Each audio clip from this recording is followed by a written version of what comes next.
The silence in the grand estate stretched like a living thing, wrapping itself around every corner of the Blackwood mansion. Victoria Blackwood sat motionless in the velvet armchair by her bedroom window, her dark eyes fixed on the sprawling gardens below, watching a woman tend to the rose bushes with gentle, practiced hands. The 12-year-old hadn't spoken a single word in 8 months, not since the accident that had changed everything. Before we jump back in, tell us where you're tuning in from, and if this story touches you, make sure you're subscribed, because tomorrow, I've saved something extra special for you. The psychiatrists came and went like seasonal workers, each one carrying briefcases full of credentials and theories. Dr. Morrison had been the latest, a stern man with wire-rimmed glasses who spoke in clinical terms about selective mutism and trauma-induced psychological barriers.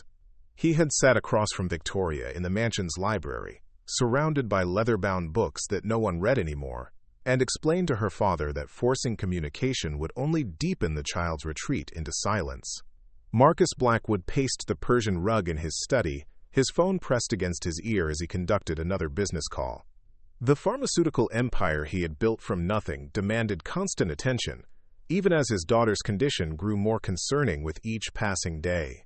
His assistant knocked softly on the door, reminding him of the board meeting scheduled for that afternoon. The irony wasn't lost on him that he could command rooms full of executives, negotiate billion-dollar deals, and influence government policy, yet he couldn't reach his own child. The accident had happened on a Tuesday evening in late autumn. Victoria had been riding in the car with her mother Sarah, returning from a piano lesson in the city. The drunk driver had run the red light at 60 miles per hour, slamming into the passenger side of their vehicle. Sarah Blackwood had died instantly, while Victoria had emerged physically unharmed but psychologically shattered. The paramedics had found her sitting silently in the wreckage, her small hand still clutching her mother's, refusing to let go even as they worked to free them both from the twisted metal. In the months that followed, Marcus had thrown money at the problem with the same aggressive precision he applied to business challenges: the best child psychologists, specialized treatment centers, experimental therapies. Nothing penetrated the wall of silence his daughter had built around herself. Victoria attended her sessions dutifully, sitting perfectly still while doctors spoke at her rather than with her, their voices echoing off the walls of her inner fortress. The household staff moved through the mansion like ghosts themselves, speaking in hushed tones and avoiding the second floor where Victoria spent most of her time. Mrs. Chen, the housekeeper, had worked for the family for 15 years and remembered when Victoria's laughter had filled these same halls. Now she left meals outside the girl's door, often finding them untouched hours later. The cooking staff prepared elaborate dishes hoping to tempt Victoria's appetite, but the child seemed to survive on nothing but crackers and water. Marcus hired a private tutor when Victoria refused to return to school. Miss Patterson was a kind woman in her 50s, who specialized in children with special needs. But even she struggled to engage a student who wouldn't acknowledge her presence. The lessons took place in the mansion's sunroom, where Victoria would sit by the windows, staring out at the gardens while Miss Patterson read aloud from textbooks, her voice the only sound breaking the perpetual quiet. The Blackwood estate sprawled across 20 acres of manicured lawns, ornamental gardens, and walking paths that wound through clusters of ancient oak trees. Marcus had purchased the property 8 years earlier, when his company's stock price had soared beyond his wildest projections. Sarah had fallen in love with the gardens immediately, spending hours planning additions and improvements with the landscape architect. She had envisioned it as a place where Victoria could grow up surrounded by beauty and nature, a stark contrast to Marcus's own childhood in a cramped apartment above his father's struggling pharmacy. Now the gardens served as Victoria's only connection to the outside world. From her bedroom window on the second floor, she could observe the daily rhythms of the groundskeeping staff without having to interact with them. There was old Henry, the head gardener, who had worked the estate grounds for 30 years and knew every plant by name.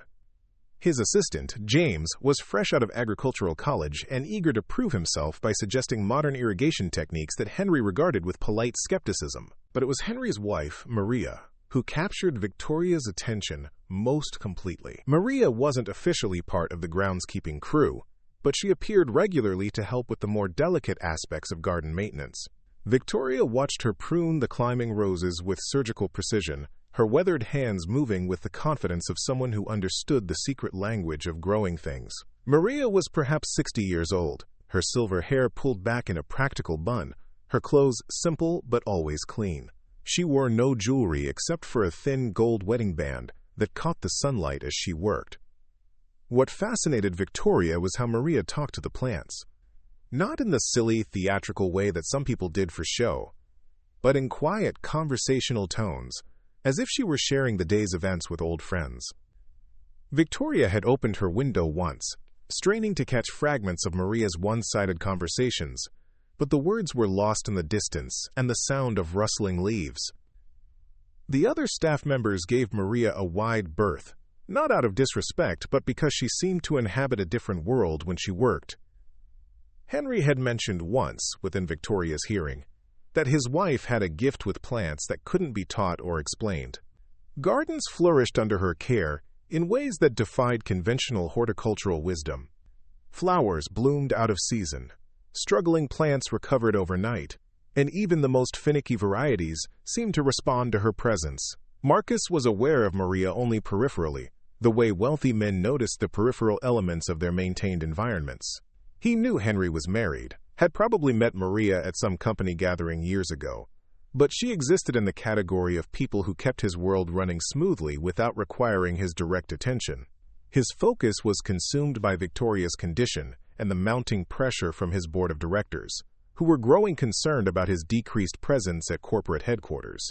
The mansion itself had become a monument to grief and frustrated attempts at healing. Marcus had converted one of the guest rooms into a private therapy space, complete with child-friendly furniture and toys recommended by various specialists.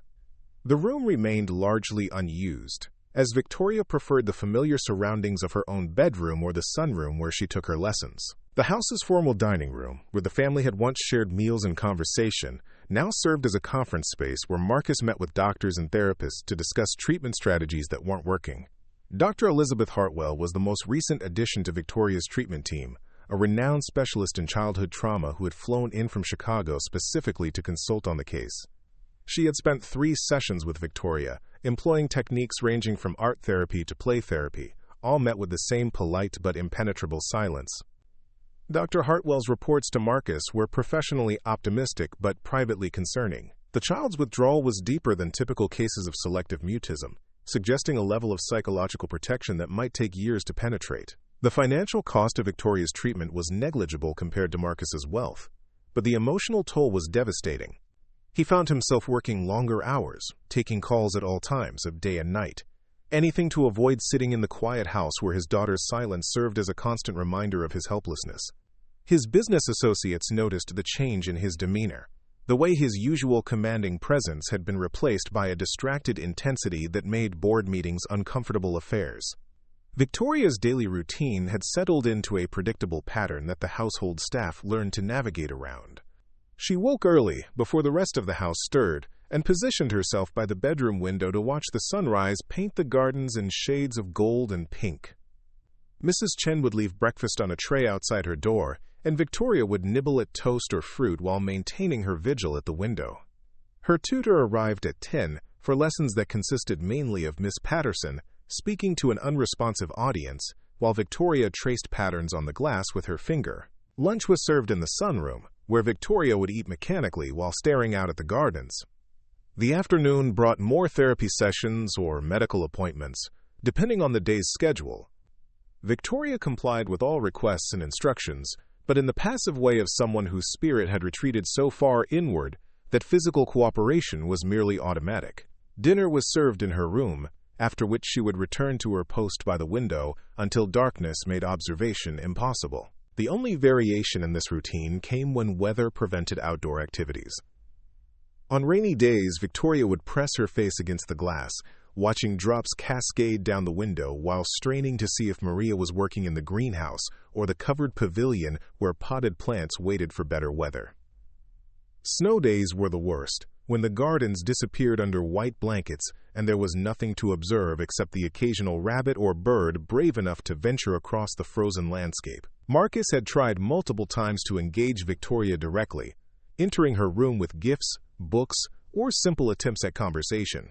These encounters were painful exercises in one-sided communication, with Marcus speaking into the void while Victoria acknowledged his presence with brief glances before returning her attention to the window. Preparing and narrating this story took us a lot of time, so if you are enjoying it, subscribe to our channel. It means a lot to us. Now, back to the story. He had read every book on childhood trauma he could find, consulted with experts across the country, and even explored alternative treatments that bordered on experimental. Nothing penetrated the silence. The seasonal changes in the garden provided a calendar of Victoria's grief. She had stopped speaking in late autumn, just as the leaves were turning gold and red. Winter had brought a stark beauty to the landscape, with snow highlighting the architectural elements of the garden design and revealing the underlying structure that was hidden during growing season. Spring's arrival had been particularly difficult, as new growth emerged everywhere except in the spaces where Victoria's mother had personally planted flowers the previous year. Those areas remained stubbornly barren, as if the earth itself was mourning. Now summer was approaching its peak, and the gardens were in full glory. The roses climbed the trellises in cascades of pink and white. The herb gardens sent waves of lavender and rosemary scent through open windows, and the ornamental pond reflected clouds and sky like a mirror. It was during these summer weeks that Victoria's observation of Maria became most intense, as the older woman spent long hours tending to the beds that required the most delicate care. Maria's approach to gardening was unlike anything Victoria had observed in the parade of landscape professionals who had worked the grounds over the years. Where others relied on schedules and systematic approaches, Maria seemed to respond to subtle cues that only she could perceive. She would spend minutes examining a single plant, her fingers testing soil moisture and leaf texture, before making decisions about pruning or feeding that appeared intuitive rather than scientific. The other staff members had learned to respect Maria's methods, even when they didn't understand them. Henry would defer to his wife's judgment on matters involving plant health, and James had stopped suggesting modern techniques when Maria was working nearby. The results spoke for themselves. Areas under Maria's care consistently outperformed the rest of the garden, producing more robust blooms and healthier growth, despite receiving the same basic maintenance as other sections. Victoria began to anticipate Maria's arrival each morning, positioning herself at the window before dawn to catch the moment when the older woman would emerge from the gardener's cottage at the edge of the property. Maria always carried the same canvas bag filled with hand tools, and she always paused at the center of the main garden to survey the night's changes before beginning her work. This moment of assessment fascinated Victoria, who recognized something familiar in the way Maria seemed to listen to messages that others couldn't hear. The connection Victoria felt to Maria's presence grew stronger as the weeks passed, though she couldn't have articulated why even if she had been speaking. There was something in the older woman's movements, a quality of attention and care that reminded Victoria of feelings she had buried so deeply that they lived below the level of conscious thought. Watching Maria work became the highlight of Victoria's day, the only activity that could hold her focus for hours, without fatigue or restlessness. Marcus noticed his daughter's increased attention to the gardens, but interpreted it as a positive sign that she was engaging with the world beyond her immediate surroundings. He mentioned this observation to Dr. Hartwell during one of their consultation calls, suggesting that perhaps nature therapy might be worth exploring.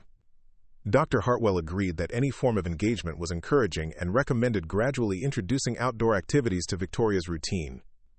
The suggestion met with Victoria's first clear expression of preference in months. When Miss Patterson proposed taking lessons outside to the garden pavilion, Victoria nodded once, a small but definite gesture that sent ripples of excitement through the household staff.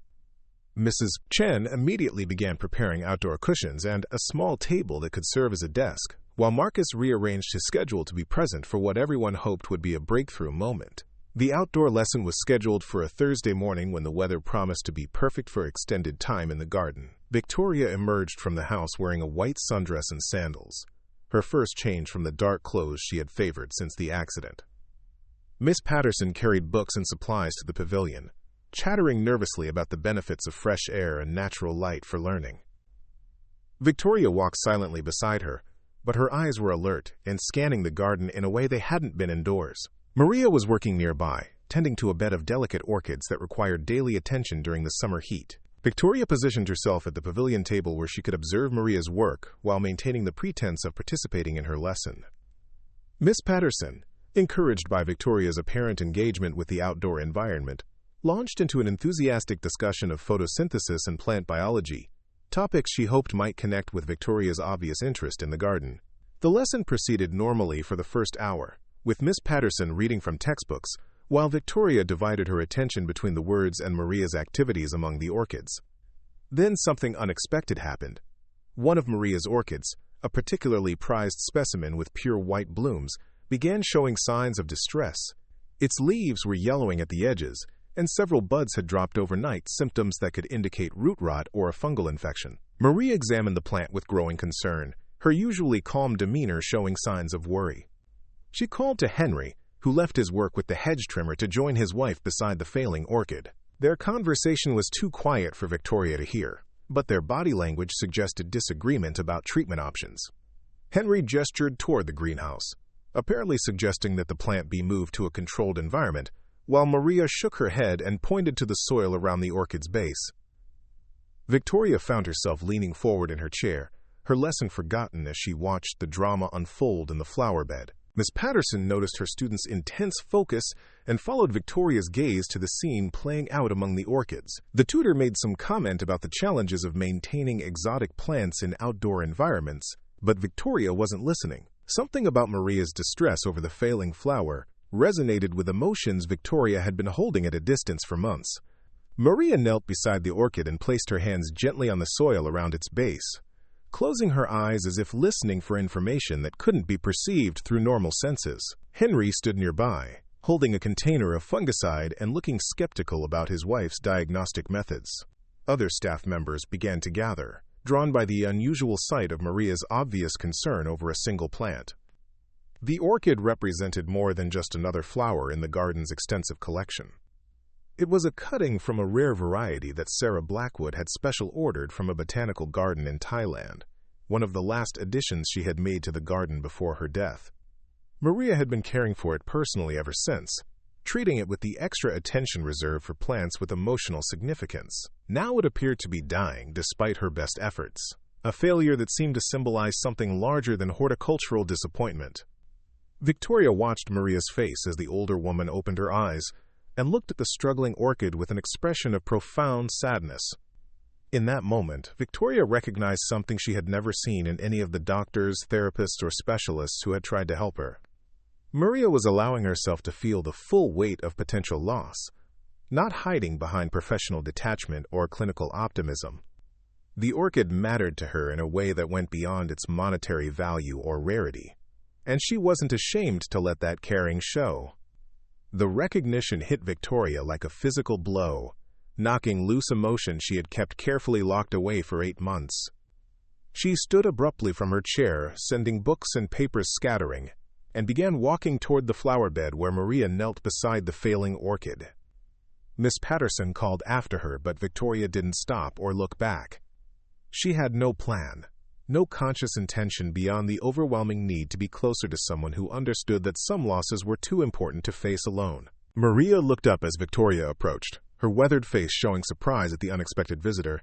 The two of them regarded each other for a long moment, the older woman still kneeling beside the orchid while the young girl stood just outside the flower bed's boundary.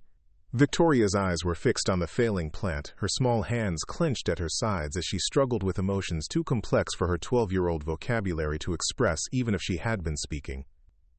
"She's dying," Maria said quietly, her accented English carrying tones of sadness that Victoria recognized as genuine. "I don't know how to save her." The admission hung in the air between them, a moment of honesty that acknowledged failure without trying to soften its impact.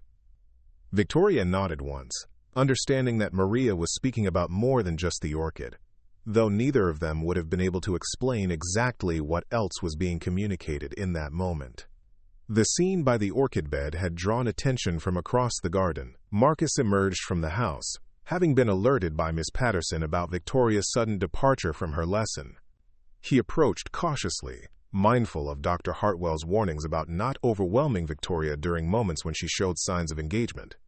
Henry stood nearby with his container of fungicide, uncertain whether to continue with treatment plans or wait for the unexpected encounter between his wife and the silent girl to resolve itself. Victoria surprised everyone by stepping into the flower bed, her sandals sinking slightly into the soft earth as she moved to kneel beside Maria. The action was unprecedented. Victoria hadn't voluntarily touched soil, plants, or anything related to outdoor activities since before the accident. Miss Patterson pulled out her phone to document the moment, thinking it might be important for Dr. Hartwell's records, but Marcus gestured for her to put it away. Whatever was happening felt too fragile to survive being recorded. Maria shifted slightly to make room for Victoria beside the struggling orchid, neither woman speaking as they examined the plant together. Victoria's proximity allowed her to see details that had been invisible from the pavilion. The way the orchid's roots were visible through the translucent pot, the subtle differences in color between healthy and diseased tissue, the delicate architecture of blooms that were slowly closing as the plant redirected its energy toward survival. "Your mama planted this one," Maria said softly, her voice barely above a whisper. "She told me it reminded her of you. Pure and beautiful, but needing special care to thrive." Victoria's breath caught in her throat, the first strong physical reaction she had shown to any mention of her mother since the funeral. Maria continued, her hands gentle on the orchid's leaves. "She made me promise to take care of it, no matter what. But I don't think I'm doing a very good job." The admission of inadequacy from an adult, the acknowledgement that even grown-ups couldn't always fix things that mattered, was something Victoria had never heard in 8 months of therapy sessions and medical consultations. Every professional who had worked with her had projected confidence and competence, assuring her father that healing was simply a matter of time and proper treatment. Maria's honest uncertainty felt like the first real truth Victoria had encountered since the accident. Victoria reached out tentatively and touched one of the orchid's yellowing leaves, her finger tracing the brown edges where disease was claiming healthy tissue. The texture was different from what she had expected, softer, more fragile, as if the plant's life force was already ebbing away beneath her touch. She looked up at Maria, her dark eyes wide with questions she couldn't voice, and saw her own confusion and helplessness reflected in the older woman's face. "Sometimes," Maria said, still speaking in those barely audible tones, "things get sick in ways we can't see. The hurt goes so deep that all the medicine and care in the world can't reach it." She paused, looking directly into Victoria's eyes. "But that doesn't mean we stop trying. It just means we have to try differently." The words seemed to unlock something in Victoria's chest, a tight knot of emotion that had been growing harder and more painful for months. She felt tears beginning to form, the first she had shed since the day of the funeral when she had cried herself into silence. But instead of the overwhelming flood she feared, the tears came slowly, quietly, like the beginning of a gentle rain that might nourish rather than destroy. Maria noticed the tears but didn't comment on them, instead returning her attention to the orchid with the kind of focused care that Victoria had observed from her window for so many weeks. "Your mama and I, we used to talk about gardening while I worked," Maria continued. "She said plants and people weren't so different. Both need roots, both need light, both need time to heal when they're damaged." Victoria's tears fell onto the soil around the orchid's base, adding moisture to earth that Maria had been carefully tending for months. The symbolism wasn't lost on either of them, though Victoria was still years away from being able to articulate what she was experiencing. She was feeling, for the first time since the accident, that her sadness was being witnessed by someone who didn't want to fix it or explain it away, but simply acknowledged its presence and importance. Marcus watched from a distance, his businessman's instincts warring with his parental desperation to intervene. He could see that something significant was happening between his daughter and the gardener's wife, but he had no framework for understanding what it might be or how he should respond. Miss Patterson stood beside him, equally uncertain, both adults rendered irrelevant by a communication that was taking place in a language they didn't speak. The morning sun climbed higher, casting shifting shadows through the garden as Victoria and Maria remained beside the failing orchid. Other staff members had drifted back to their regular duties, sensing that the moment required privacy, even if they didn't understand its significance. Henry had retreated to the greenhouse, leaving his fungicide untouched, somehow recognizing that his wife's interaction with the silent girl had moved beyond the realm of conventional plant care. Victoria's tears had stopped, but she remained kneeling beside Maria, her attention fully absorbed by the orchid's delicate structure. She could see how the plant's energy was focused on its remaining healthy blooms, how it was sacrificing damaged parts to preserve what could still survive. The process was both heartbreaking and hopeful, a lesson in triage that resonated with something deep in her own experience of loss and survival. "She's not giving up," Victoria whispered, her voice so quiet that Maria almost missed the words. It was the first time Victoria had spoken since the accident, and the sound of her own voice seemed to surprise her as much as it astonished Maria. The words hung in the air between them, precious and fragile as the orchid blooms they were discussing. Maria's eyes widened at the sound of Victoria's voice, but she didn't make any sudden movements or exclamations that might frighten the girl back into silence. Instead, she nodded slowly, her weathered hands still gentle on the orchid stem. "No, she's not giving up," Maria agreed softly. "Even when everything seems lost, there's still fight left in her." Victoria looked up at Maria with eyes that seemed older than her 12 years, as if speaking those first words had cracked open a door that had been sealed shut for months. "Like Mama," she whispered, her voice gaining slightly more strength with each syllable. She didn't give up either, not until the very end. The admission hung between them, heavy with the weight of a child's understanding of mortality that no one her age should possess. Maria felt her heart break a little for this young girl who had been carrying such profound knowledge in silence for so long. She had raised 3 children of her own, had buried both her parents and a younger brother, and she recognized the particular kind of grief that comes from witnessing someone you love fight a battle they cannot win. "Tell me about your mama," Maria said gently, continuing to tend the orchid as she spoke. Her hands never stopped moving, adjusting soil, checking for pests, providing the kind of consistent care that plants required, regardless of human emotional upheaval. The steady rhythm of her work seemed to create a safe space where difficult conversations could unfold naturally. Victoria was quiet for so long that Maria wondered if she had retreated back into silence. But then the words began to come, slowly at first, like water finding its way through cracks in a dam. "She used to sit with me when I had nightmares. She would tell me stories about brave princesses who saved their kingdoms, and dragons who turned out to be misunderstood. She never said the monsters weren't real, but she always said I was stronger than them." The revelation that Victoria had been having nightmares before the accident surprised Maria, though she was careful not to show it. The child had been carrying fears and anxieties that her wealthy, busy father had apparently been unaware of, another layer of complexity to an already tragic situation. "What kind of monsters?" Maria asked, her tone casual as if they were discussing the weather.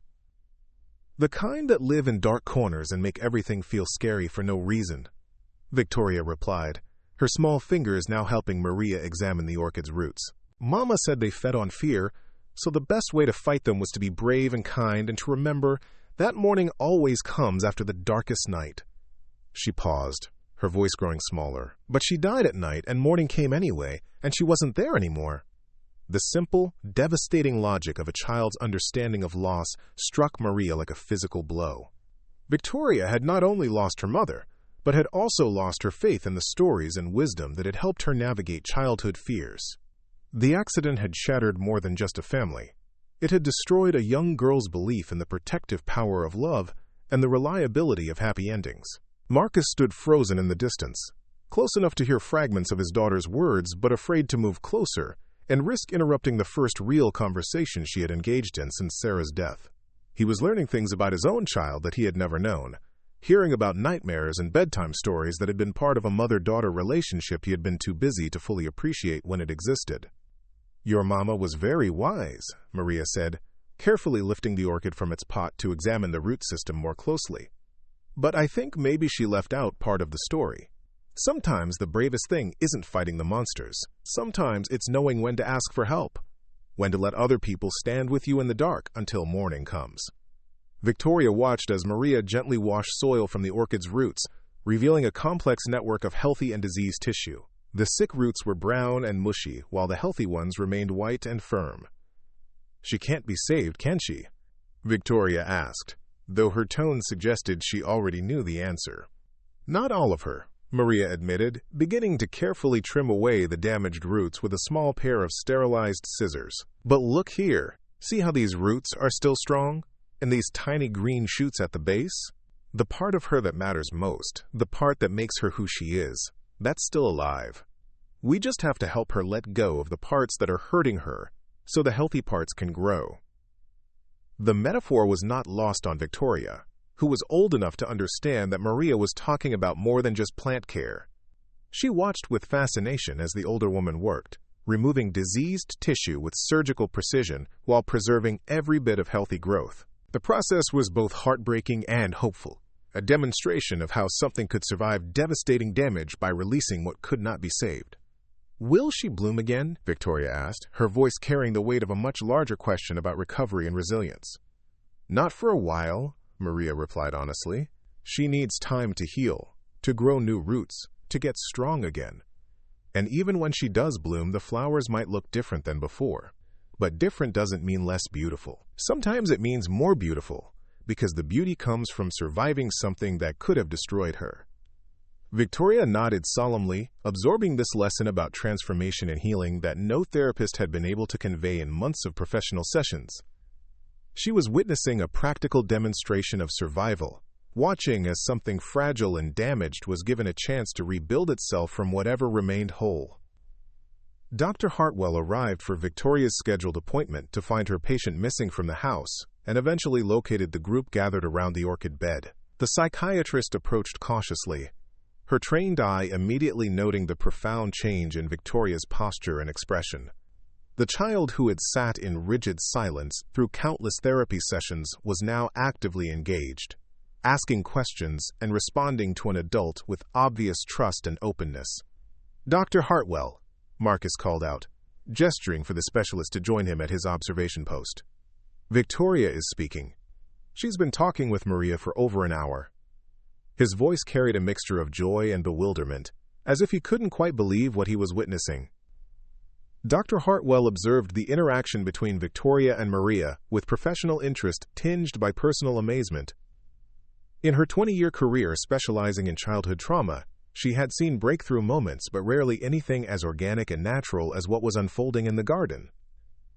Victoria was displaying none of the careful guardedness that typically characterized children emerging from selective mutism. Instead, she seemed completely absorbed in the gardening process and the conversation it had facilitated. "Sometimes healing happens in unexpected places with unexpected people," Dr. Hartwell murmured to Marcus, her clinical training warring with the evidence before her eyes. What Maria is doing, the metaphorical language, the shared activity, the acceptance of loss while focusing on survival, it's actually quite sophisticated therapy, even if she doesn't realize it. Marcus found himself looking at Maria with new eyes, seeing not just the gardener's wife who appeared on his property a few times each week, but a woman whose life experience had given her insights that his expensive specialists couldn't replicate. "Should I interrupt?" he asked Dr. Hartwell. "Should we be documenting this somehow?" "Absolutely not," Dr. Hartwell replied firmly. "This is Victoria's process, happening at her pace, with someone she's chosen to trust. Our job right now is to stay out of the way and let it unfold naturally." As if sensing the adult conversation happening nearby, Victoria looked up from the orchid and noticed her father and Dr. Hartwell watching from a distance. For a moment, her old wariness flickered across her features, but Maria's steady presence seemed to anchor her courage. "Papa," Victoria called out, her voice carrying clearly across the garden space. "Come see. Maria is saving Mama's orchid." The invitation hit Marcus like a revelation. Not only was Victoria speaking, but she was actively requesting his participation in something that mattered to her. He approached slowly, aware that he was being granted access to a sacred space that his daughter had created with someone who was essentially a stranger to him. "The sick parts have to come away so the healthy parts can grow," Victoria explained to her father as he knelt beside the flower bed. Her voice was stronger now, gaining confidence with each sentence. "Maria says it's going to look different when it blooms again, but different can be more beautiful because it survived something that could have destroyed it." Marcus looked at the orchid's trimmed root system, then at his daughter's face, and felt understanding dawn with the force of a physical blow. Victoria wasn't just talking about the plant. She was describing her own process of survival, articulating a wisdom about loss and healing that she had absorbed from watching Maria work. Maria, Marcus said, his voice thick with emotion he was struggling to control. "I don't know how to thank you." Maria looked up from her work, soil under her fingernails and sweat beading on her forehead from the morning sun. "There's nothing to thank me for," she replied simply. "Victoria did all the hard work. I just provided the right conditions for her to do what she was ready to do." Dr. Hartwell stepped forward, her professional curiosity finally overcoming her caution. "Maria, if I may ask, do you have any background in counseling or therapy?" Maria laughed, a warm sound that seemed to surprise her as much as everyone else. "I raised 3 children and buried my parents and my brother. I've been married to Henry for 38 years, through good times and bad. I've learned that plants and people aren't so different. They both need patience, understanding, and the right environment to heal from damage." The simplicity of the statement belied its profound wisdom. Dr. Hartwell realized she was witnessing something that couldn't be replicated in a clinical setting: the healing power of authentic human connection, practical wisdom, and shared activity. Maria hadn't approached Victoria as a patient to be fixed, but as a fellow human being experiencing loss, and that recognition had created the conditions for breakthrough. "What happens now?" Marcus asked, though he wasn't sure if he was addressing Dr. Hartwell, Maria, or Victoria herself. "Now we replant the orchid in fresh soil and give it time to establish new roots," Maria replied, lifting the trimmed plant carefully. "And we wait, and we watch, and we trust that healing happens in its own time." Victoria stood up, brushing soil from her hands and looking directly at her father for the first time in months. "I want to help take care of it," she said. Mama asked Maria to take care of it, but maybe she meant for both of us to do it together. The request was simple, but its implications were enormous. Victoria was asking to be part of something ongoing, to take responsibility for nurturing life, to engage with the world beyond her bedroom window. She was also, Marcus realized, asking him to be present in a way he had never been before, to share in the daily, mundane work of caring for something fragile and precious. "I'd like that very much," Marcus replied, his voice barely steady. "But I don't know anything about orchids. You'll have to teach me." Victoria looked at Maria, who nodded encouragingly. "Maria will teach us both," Victoria said. "She knows things that aren't in books." The comment was pointed enough that Marcus recognized it as a gentle criticism of his approach to problem-solving. For months he had thrown money and expertise at his daughter's condition, hiring specialists and purchasing equipment, trying to buy a solution to grief. Victoria was telling him that what she needed wasn't more professional intervention, but authentic relationship, shared experience, and the kind of practical wisdom that came from living through loss and continuing to care for growing things. Dr. Hartwell excused herself, recognizing that her presence was no longer necessary and might actually be counterproductive. She promised to check in with the family in a few days, but emphasized that Victoria seemed to have found her own path toward healing. The validation from a respected professional meant something to Marcus, but he was beginning to understand that his daughter's recovery would happen in the garden, not in a therapist's office. Henry emerged from the greenhouse, carrying a bag of fresh potting soil and a clean container for the orchid. He moved with the efficiency of someone who had seen his wife work miracles with damaged plants before, providing practical support without interfering with the emotional work happening around the flower bed. "Henry's been gardening for 40 years, Maria told Victoria as her husband approached. "He taught me everything I know about the science of plants. But sometimes plants need more than science." Victoria watched Henry set up the repotting station with professional competence, his movements economical and precise. "What do they need besides science?" she asked. "Love," Maria replied without hesitation.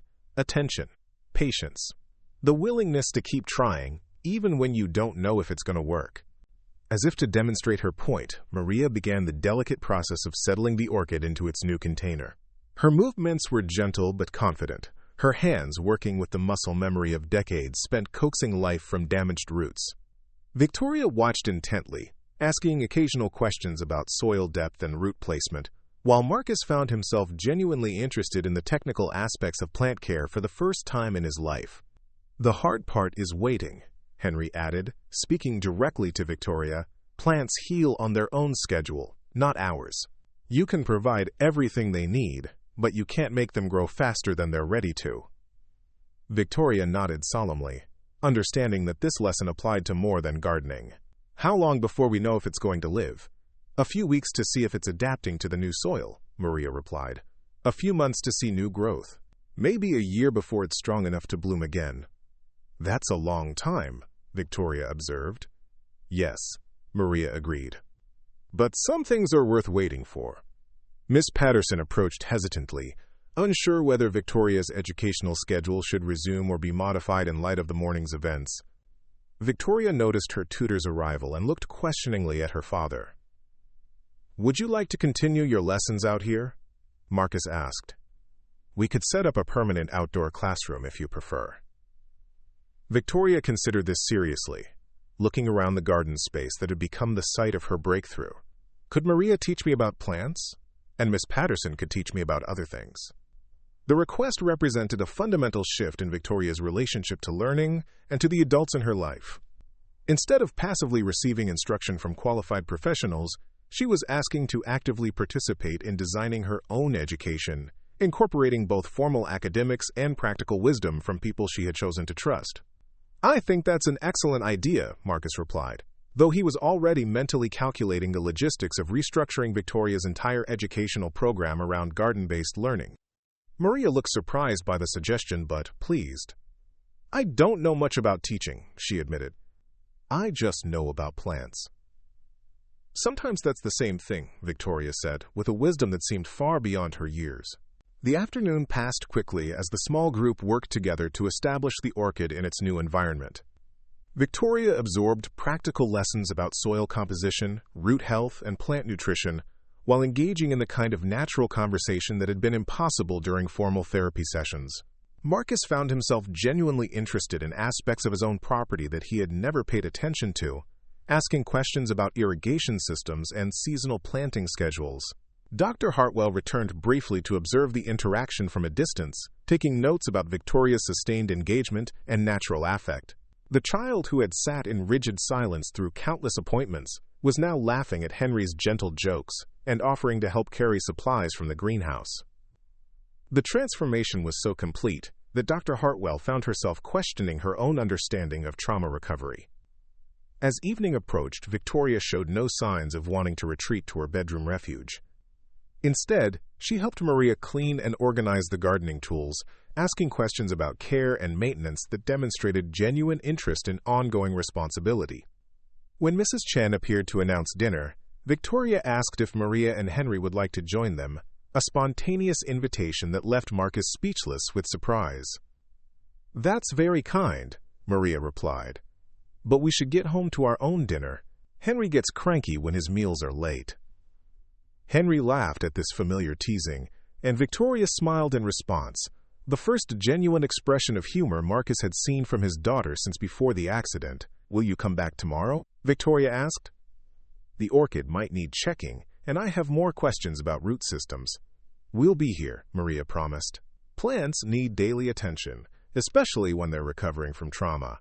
The parallel between plant care and human healing was becoming a consistent theme in their conversations, and Victoria seemed to find comfort in the metaphorical framework that Maria provided. Instead of talking directly about grief and loss, they could discuss dormancy and new growth, damaged roots, and the resilience of living systems. That evening, Victoria ate dinner in the dining room for the first time since the accident, sitting across from her father and engaging in actual conversation about the day's events. She described the orchid's condition in detail, explained Maria's treatment approach, and asked Marcus questions about his own business that demonstrated a level of interest in his world that had been absent for months. "Papa," Victoria said as Mrs. Chen served dessert, "why didn't I know that Maria was so smart about plants?" The question was innocent but pointed, and Marcus recognized the implicit criticism. He had employed Henry and Maria for years without taking any real interest in their backgrounds, skills, or perspectives. They had been part of the landscape of his maintained environment, as invisible as the irrigation systems that kept his lawns green. "I guess I never thought to ask," Marcus admitted. "That was a mistake on my part." Victoria nodded seriously. "Maria says that people and plants are both complicated, and you can't understand them just by looking at the surface. You have to pay attention to the things that aren't obvious." The observation was clearly directed at Marcus's own tendency to make assumptions based on limited information. His daughter was telling him, with the directness that only children possess, that his approach to understanding people was as flawed as his approach to understanding her trauma had been. "What else did Maria teach you today?" Marcus asked, genuinely curious about the lessons his daughter had absorbed during their hours together.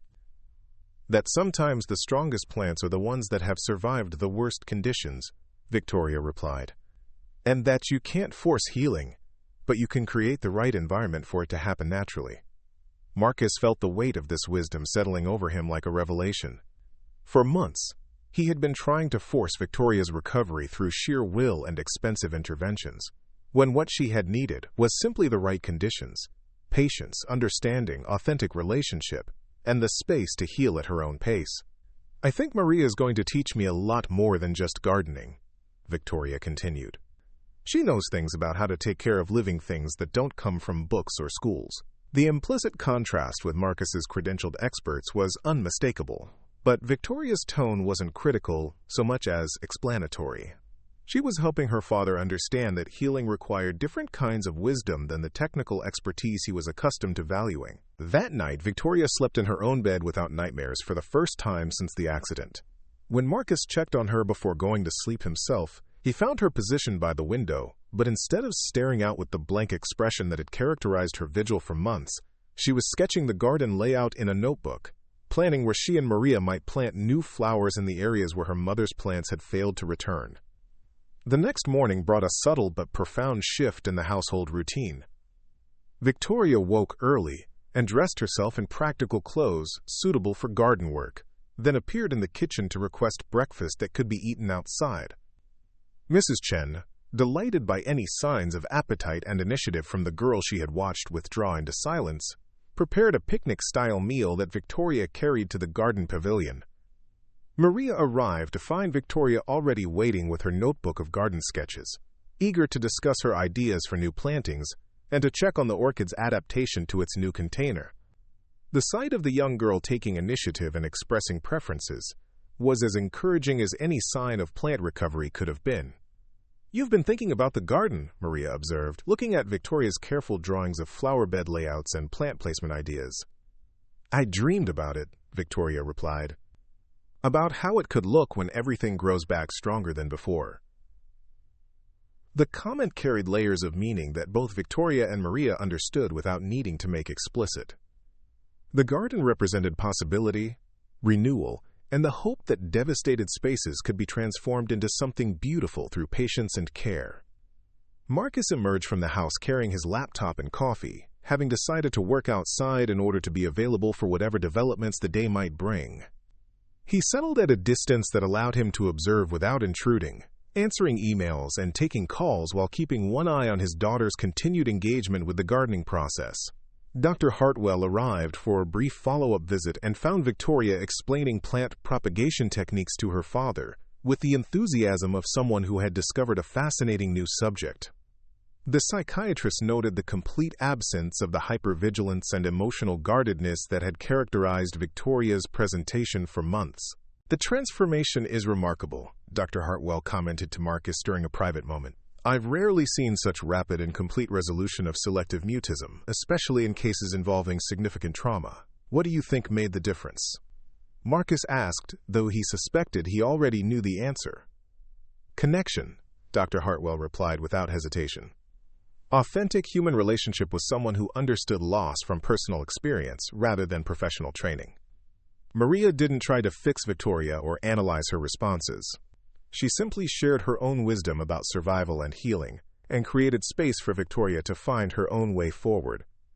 The clinical explanation felt inadequate to describe what Marcus had witnessed, but he appreciated Dr. Hartwell's recognition that conventional therapeutic approaches had been less effective than simple human understanding and shared activity.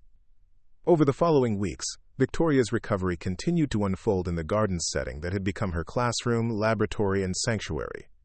She and Maria developed a daily routine of plant care, seasonal planning, and practical education that incorporated academic subjects into hands-on learning experiences. Mathematics appeared in measurements and calculations for garden plots. Science emerged through discussions of plant biology and soil chemistry, and literature connected to the stories that plants and landscapes could tell about resilience and adaptation. Marcus found himself drawn increasingly into this educational process. discovering that his business skills translated surprisingly well to garden management and long-term planning. He began taking genuine interest in the logistical aspects of sustainable landscaping, seasonal scheduling, and resource allocation that kept the estate grounds functioning efficiently. More importantly, he was learning to pay attention to his daughter in ways that went beyond monitoring her emotional state or arranging professional interventions. He was seeing her curiosity, her capacity for wonder, her natural intelligence, and her remarkable resilience as she rebuilt her relationship with the world around her. The orchid that had catalyzed Victoria's breakthrough showed its first signs of new growth 6 weeks after the repotting. Tiny green shoots appeared at the base of the plant, evidence that the root system was establishing itself successfully in its new environment. Victoria monitored these developments with the intensity of a scientist conducting a crucial experiment, documenting changes in her notebook, and sharing observations with anyone willing to listen. "It's working," she announced to Marcus one morning, her voice carrying the triumph of someone who had witnessed a miracle. "The new roots are growing, and the leaves are getting stronger." Maria was right about letting go of the damaged parts so the healthy parts could survive. Marcus understood that his daughter was talking about more than just plant recovery. She was describing her own process of healing, her ability to release the parts of herself that had been destroyed by trauma, while nurturing the essential core that had survived. The orchid had become a living metaphor for her own resilience, proof that devastated systems could indeed rebuild themselves given appropriate care and sufficient time. The success of Victoria's recovery through garden-based healing had implications that extended far beyond the Blackwood estate. Dr. Hartwell began incorporating horticultural therapy principles into her work with other patients, and Marcus found himself funding research into the therapeutic applications of nature-based interventions for childhood trauma. But for Victoria, the most important outcome was simpler. She had rediscovered her voice, her curiosity, and her trust in the possibility that damaged things could heal and grow stronger. She had learned that silence could be a form of protection, but that speaking could be a form of courage, and that healing happened not through forgetting loss, but through finding ways to carry it that allowed for continued growth. As autumn approached, bringing the anniversary of her mother's death, Victoria was prepared to face the difficult season with tools and wisdom she had gained through months of patient work in the garden. She had learned that grief, like gardening, required both acceptance of natural cycles and faith in the possibility of renewal. The monsters that had lived in dark corners hadn't disappeared, but she had discovered that they could be faced with the support of people who understood that courage wasn't the absence of fear, but the willingness to continue growing despite it. The orchid bloomed again in late autumn, producing flowers that were indeed different from those it had carried before the trauma, but more beautiful for having survived something that could have destroyed it entirely. Up next, you've got 2 more standout stories right on your screen. If this one hit the mark, you won't want to pass these up. Just click and check them out.